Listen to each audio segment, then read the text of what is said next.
Good evening. Tonight we examine two seismic forces shaking global politics. A war in Gaza that is now reshaping Israel's political future, and in Washington, policies shaking the foundations of asylum and international protection. Regional conflict is rewriting alliances. Border policies are testing democracy. And as the world observes the International Day of Solidarity with the Palestinian people, our first segment asks, what future is Israeli politics headed toward amid the Gaza war? Then, a chilling shift in US asylum policy.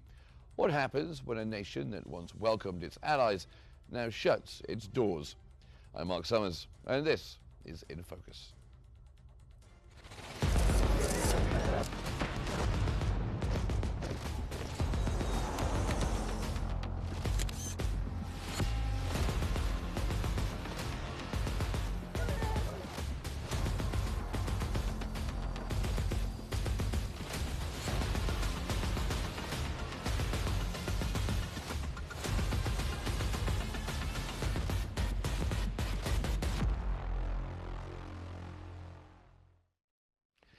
Now, the war in Gaza has turned Israel's political arena into unpredictable terrain.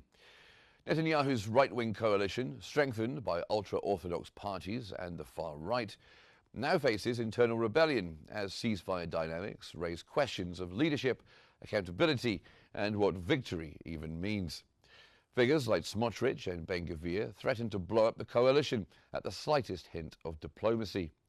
Bennett returns, demanding a commission of inquiry into the failures of October the 7th. Polls shift week by week, and critics claim this war, while devastating Gaza, is dismantling cohesion inside Israel itself. So, is this the beginning of a political transition, or simply a reshuffle of the same right-wing dominance?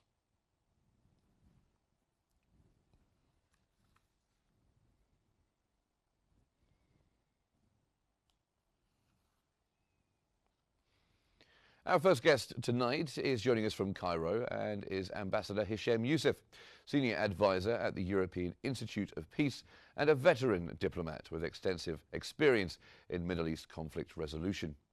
Thank you very much for being here with us. Mr. Ambassador, is the Gaza war accelerating the transformation of Israel's political landscape faster than anyone expected?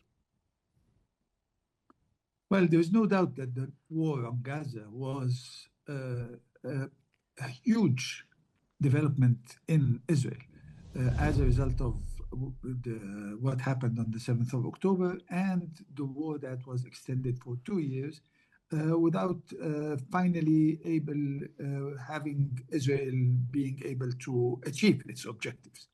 But the situation in Israel remains dominated by the right. So it's a matter of posturing and positioning because Israel is now entering into its political campaign for elections, which is a year from now, but they start positioning quite early. But it's a fight between the right and the right. It is not a fight between the right and the left. It is a fight between the right and the right in relation to the controversial figure of Netanyahu. And when it comes to Netanyahu himself, has he become more vulnerable, would you say, or has this war paradoxically kept him alive politically? Both.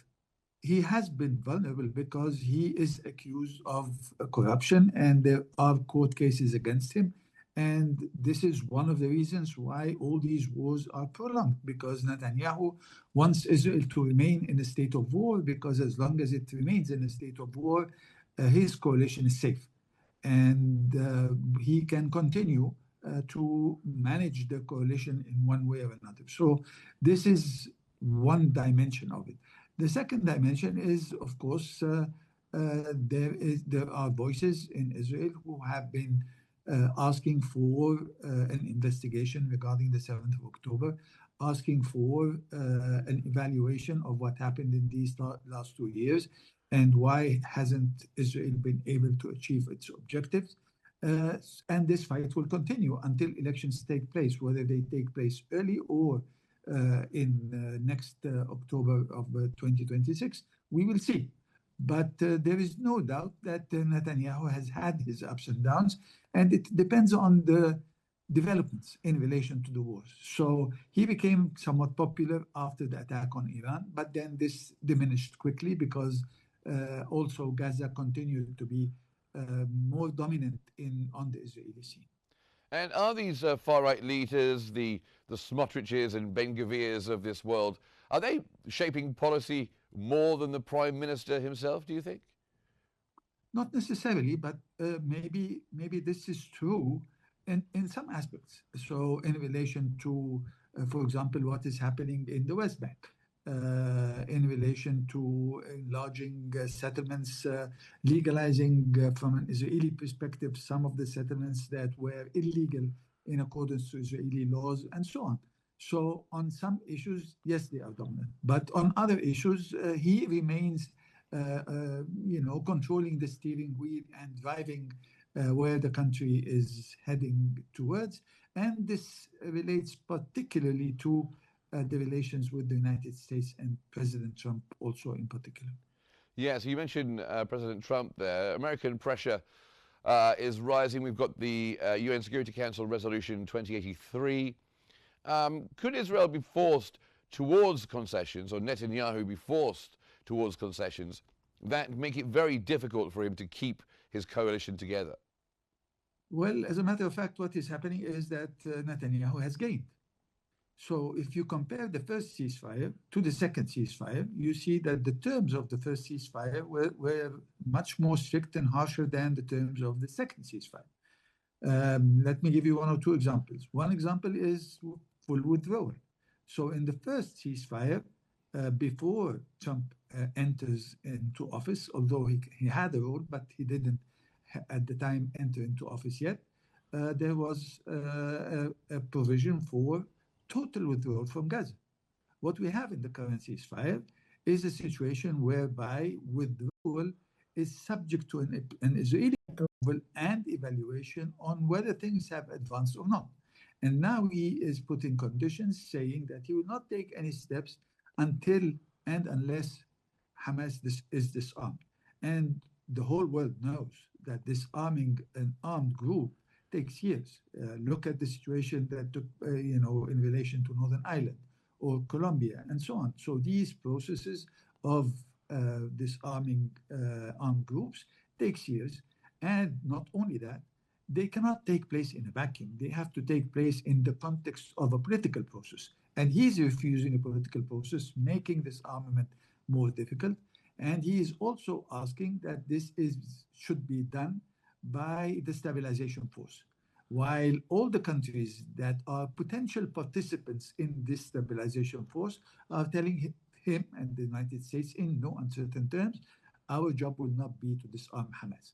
So we cannot achieve the objective that Netanyahu tried to achieve for 2 years of war and couldn't, and we go and fight Hamas to disarm Hamas.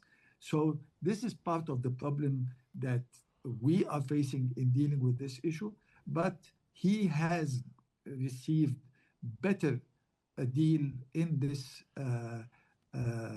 ceasefire as opposed to the second, because the first ceasefire did not talk about disarming Hamas whatsoever. So this one talks about disarming Hamas and so on. Humanitarian assistance. What was achieved in humanitarian assistance after the first ceasefire is much more than what is achieved now under the ceasefire.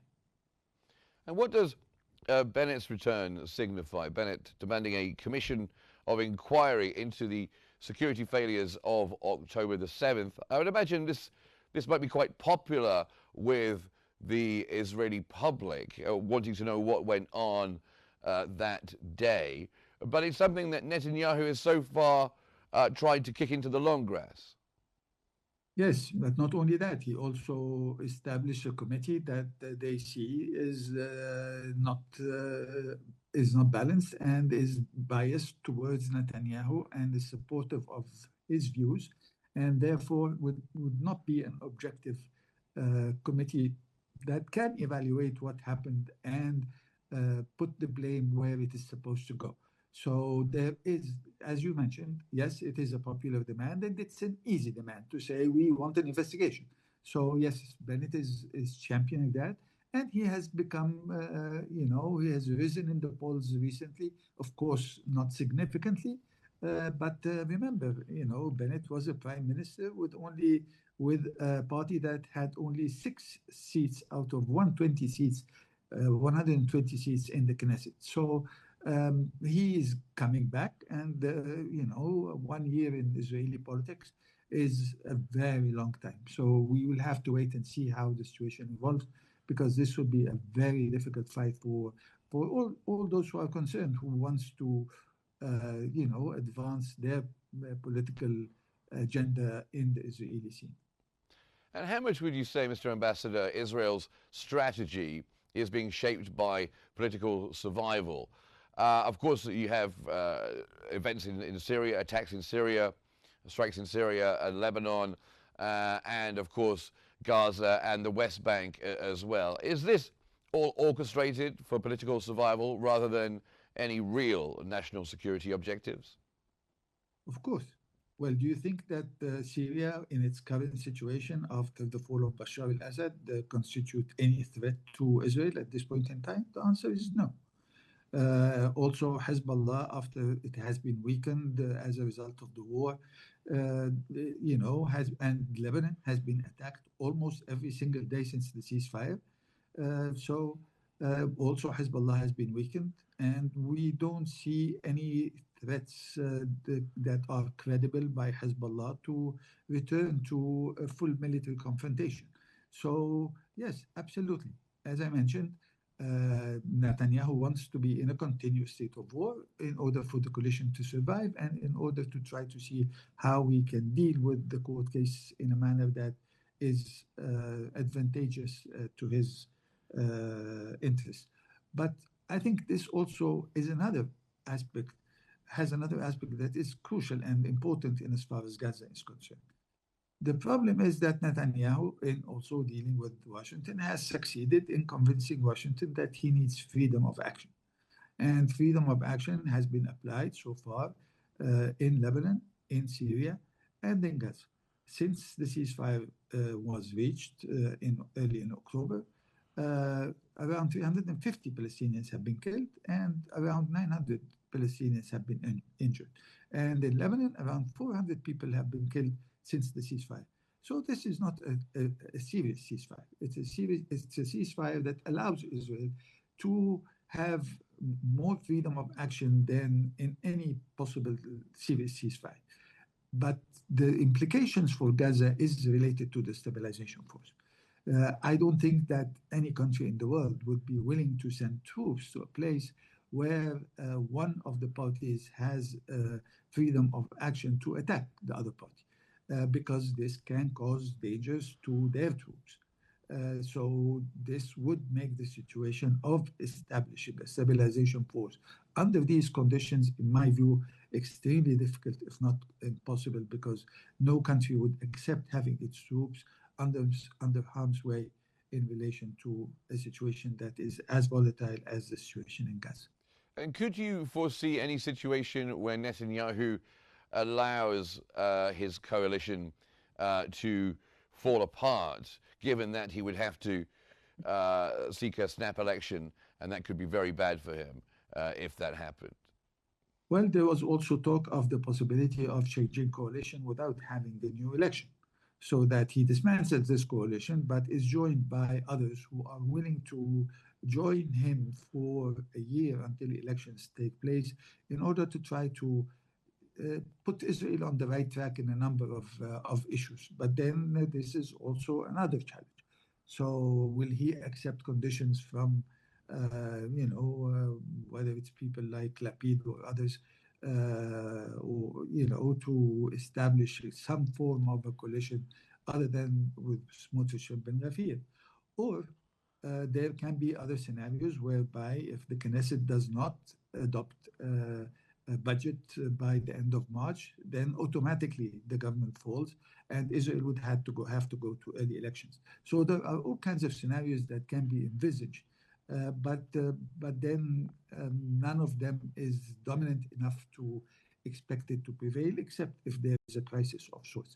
At that point in time, with also Smotrich and Ben Ghafir continuously threatening Netanyahu that they will pull out if this step or that step is taken. So we will see how this would be dealt with. But Netanyahu has proven so far, particularly in the last few years, that he is capable of managing this situation I have to admit, in a very clever way.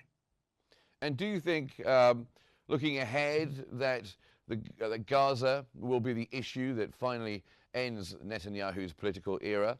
Or do you think he's just going to keep extending it and extending it? Well, for the most part, it usually is a situation that relates to the developments in Israel and difficulties in reaching agreements between the political forces in Israel, and not something that relates to the Palestinians that would result in a fall of a coalition. So it can be the question of the conscription of the ultra-Orthodox in the army. It can be the budget. It can be all kinds of other issues. But I don't think that the coalition may break down as a result of Gaza, because, as I mentioned earlier, the deal that Netanyahu has reached is a deal that he wouldn't have dreamed about, but it was accepted by Hamas and by a number of Arab and Islamic countries because they were eager to end the bloodshed at any price. So they were willing to be more flexible than they would have rather be because of the current situation in Gaza, what was called genocide by the summit of the Organization of Islamic Cooperation and the Arab League, and so on. So all this pressure led to the flexibility that we have witnessed in the recent few weeks. Well, thank you very much, Ambassador Hisham Youssef. Always a pleasure to have your thoughts here with us on Qnews. Thank you very much indeed for joining us on the program. As Israel's leadership struggles to preserve its political future, the United States is choosing a new path at its borders, one that could redefine humanitarian norms worldwide. The Washington Post reveals that the US has halted all asylum decisions and paused visas for Afghans. Officials cite new maximum degree vetting after the shooting near the White House, despite the suspect being a former CIA partner already vetted multiple times. This comes just 24 hours after President Trump vowed to permanently pause migration from all third world countries. Also, asylum requests suspended, Afghan entries frozen, existing green card holders rescreened, millions pushed further into uncertainty. Advocates warn deportations could surge. Critics say a country built by refugees is now punishing people who fought alongside it. So, was this shift driven by national security or political fear?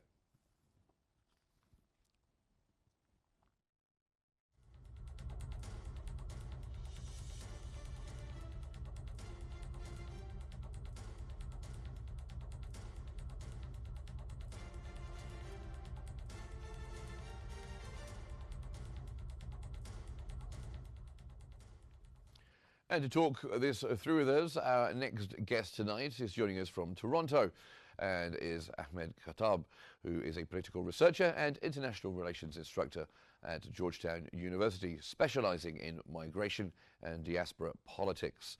Thank you very much for joining us here. Is this, do you think, a temporary pause or the first step towards shutting down legal migration pathways entirely, like asylum?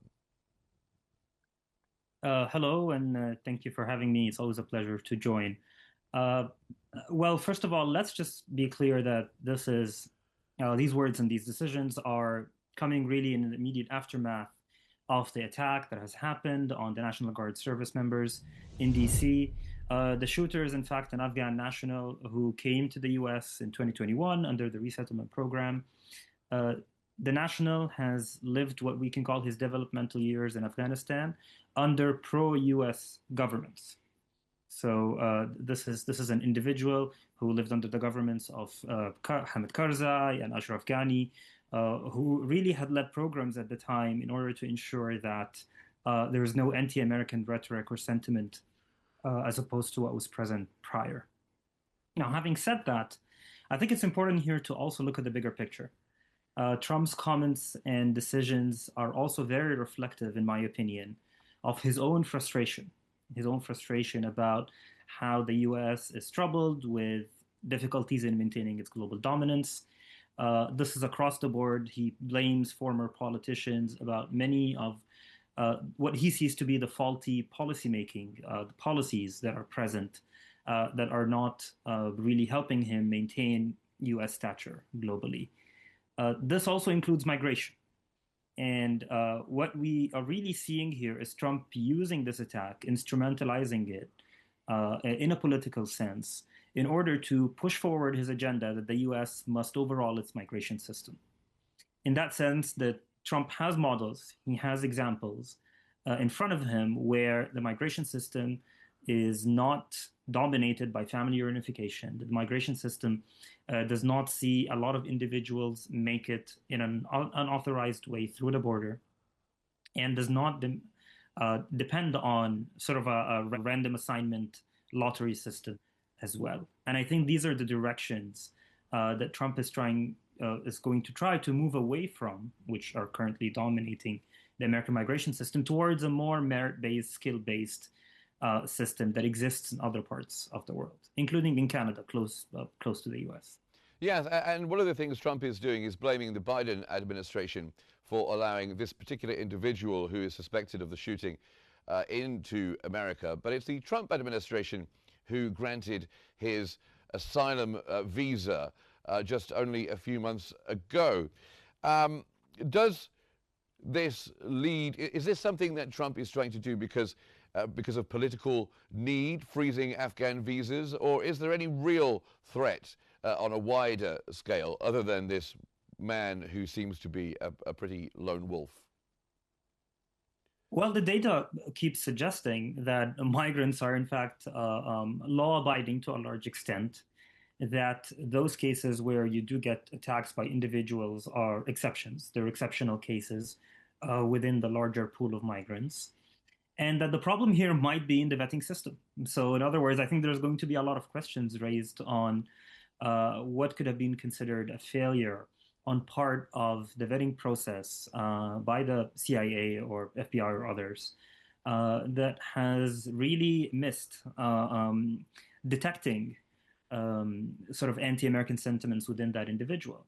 Trump has mentioned that there are many individuals who were able to flee with the Americans, Afghanistan, under the Biden administration, and that there could be other individuals in society who were not vetted properly, who could also pose a threat in the future.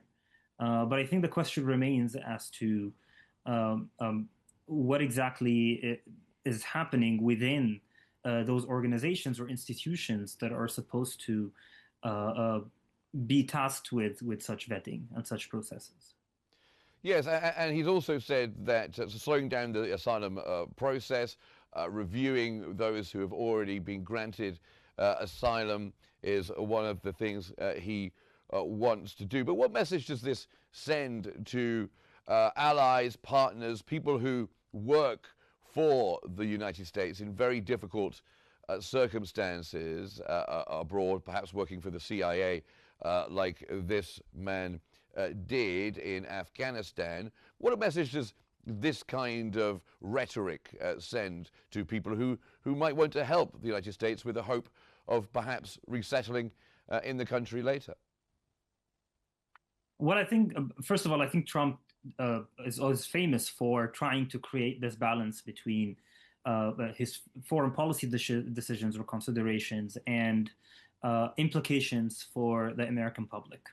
So in my opinion, it seems like most of his expressions or comments always try to keep the voter in mind. They're very much invested in ensuring that the average American is aware and is perhaps in very much seeing an interest, a personal interest, in fact, in the president's policies and decisions. Abroad, I think this is at best sending mixed messages. At worst, might be seen as a setback or a retreat on the American part.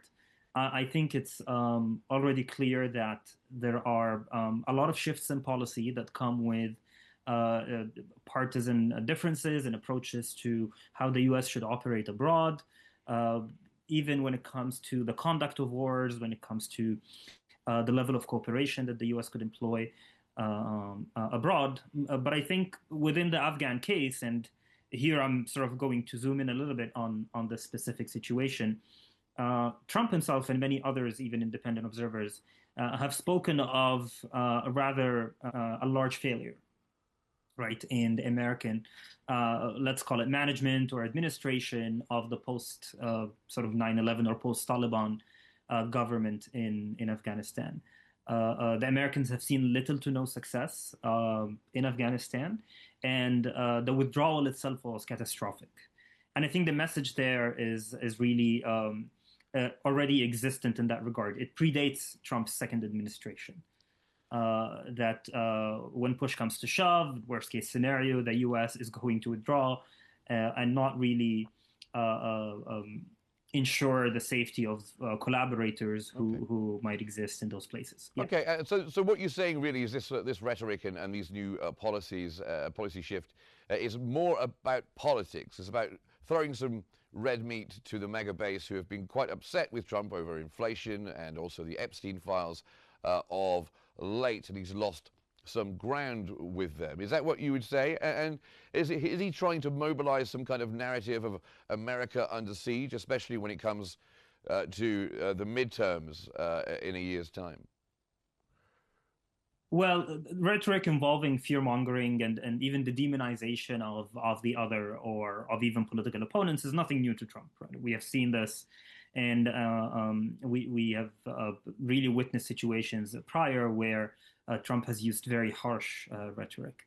But I also want to emphasize that this is really sort of old wine, new bottles, right? So both in terms of Trump having addressed it before when it comes to immigration, but also of similar sentiments and even proposals that were expressed by other American politicians in previous administrations.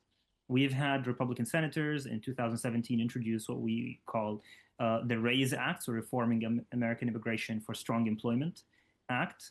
In 2017, we've also had proposals under the Bush Jr. administration, known as the Comprehensive Immigration Reform Act of 2007, all the way back to President Lyndon Johnson in the 1960s. We've also had pushes towards changing or reforming, rather, the American immigration system. And I think the direction is always towards let's use examples, let's use models from other countries like Canada, like Australia, where immigration is highly skill-based.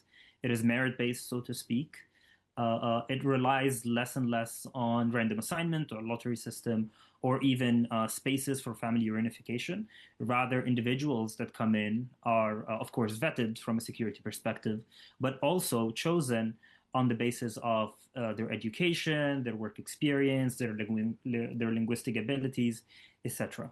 And I think this is something that really Trump wants to see concrete steps happen towards under his administration.